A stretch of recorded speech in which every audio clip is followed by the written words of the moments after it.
Hey guys, welcome back to another video. In this video, we are going to go over SMC Simplified, aka Smart Money Concepts Simplified. Before we get into this video, make sure to subscribe, give this video a like, follow me on Instagram, and join my free Discord server if you haven't already. Link is in the description below. In this video, I simplify all of the key concepts within this style of trading. The topics that I will be simplifying are: number 1, market structure; number 2, liquidity; number 3, imbalances or price inefficiencies; number 4, order blocks; number 5, POIs or AOIs, also known as point of interest and areas of interest; then number 6, using all of the above as conferences; and finally, number 7 or part 7, a little trade example to tie everything together. So the reason behind producing this video is that a lot of people have been DMing me asking me to explain all of these concepts. So I decided to make one video answering all of these questions. It is also very important that we all understand how the concepts link together. There is a big misunderstanding within the SMC community about these concepts and understanding the relationships between them. In this video, I will endeavor to solve that problem. So without further ado, let's get straight into it. Number 1, market structure. Market structure plots the path where price has been and gives us an idea of where it wants to go. Following this is very simple. In an uptrend, price will give us higher highs and higher lows. In a downtrend, price will give us lower highs and lower lows. If price is ranging, it will simply move choppy or sideways. As you can see, I have named 3 different ways in which market structure moves. We can use these in our trading to spot whether price is moving in an uptrend, in a downtrend, or is simply moving sideways. Number 2, liquidity.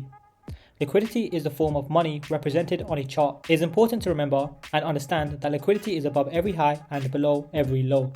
This is due to an accumulation of buy stops and sell stops in these locations. Here are the different types of liquidity we can expect to see on a chart. As you can see, there are many different types of liquidity patterns, and it can present itself on a chart in many different ways. It is our job as traders to spot this liquidity on the chart and use it to our advantage. Number 3, imbalances.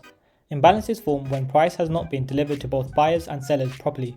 It is the market's job to fill imbalances and mark price efficiently. We can think of price as a car, liquidity as its fuel, and imbalances as the car's destinations. Price will move in a certain direction to fill imbalances but will collect liquidity on its way, just as a car will move to a certain destination and will require fuel to get there. This is a neat little way of understanding the relationship between price, imbalance, and liquidity. Number 4, order block. Order blocks are really simple. These are simply candles that are left behind which signify that an institution or institutions have submitted orders for price to move in a specific direction. The following examples show what order blocks tend to look like, and they can also be known as supply zones and or demand zones, depending on the direction price is moving. Number 5, POIs. POIs, also known as points of interest, are simply higher time frame order blocks that we can use to mark out when looking at lower time frame price action. When price enters these areas, we inspect price to see if we see any sort of reaction. Generally, these reactions are in terms of structure change. Number 6, using all of the above as conferences. So in this example, as you can see, we have market structure marked out very nicely. We also have liquidity shown by the $sign above equal highs. We also have an imbalance above the liquidity below the order block. We have a POI indicating price has come into a higher time frame order block, and we have an order block that we are looking to take a sell position from. And generally, once you have all your conferences marked out and you have your strategy in place, you will see that these conferences align together more often than not very well to give you a very nice trade. Okay, so for the trade example, first off, we can see that we have bearish market structure as given by these purple dots that represent low highs and lower lows. So let's see what we can see in terms of a trade idea. So if we track price from here all the way down, we can see we are building a trendline liquidity here, but we also have an imbalance here, and that's what's drawing my attention for this piece of price action. And this is on the 1 hour time frame as well, just so you guys know. Now if I draw an arrow to indicate the imbalance or the void, we can see that we have a small imbalance that price needs to go and mark efficiently. We are expecting price to reach its destination, aka the imbalance or void over here. Now, where is the liquidity or the engineered liquidity that price is going to build?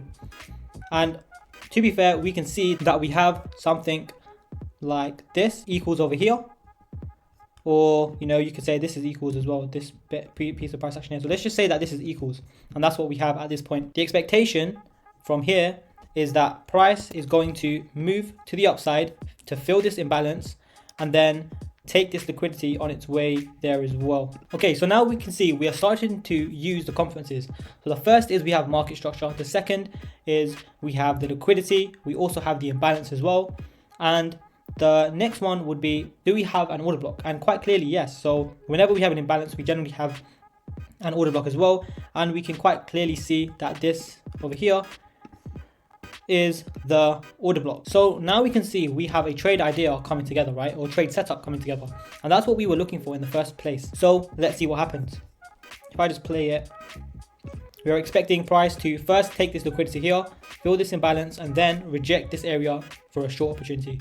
And we can see price coming up, taking this high, tapping in to this order block over here, and we are likely to see a rejection from here. Now obviously for me this is hindsight, so I've gone back using the bar replay and looked for these confluences, but what I'm saying is not every trade is going to have the same confluences, but these confluences will be very similar for most trades that you take. If we have a quick look at the sort of risk reward we would have gotten from this trade, we can see obviously this is more of a swing trade, so we can see, let's say take it to the low, we get 1 to 5.37. That's it for this video. Thank you for watching. Make sure to subscribe, give this video a like, follow me on Instagram, and join my free Discord if you haven't already. Link is in the description below.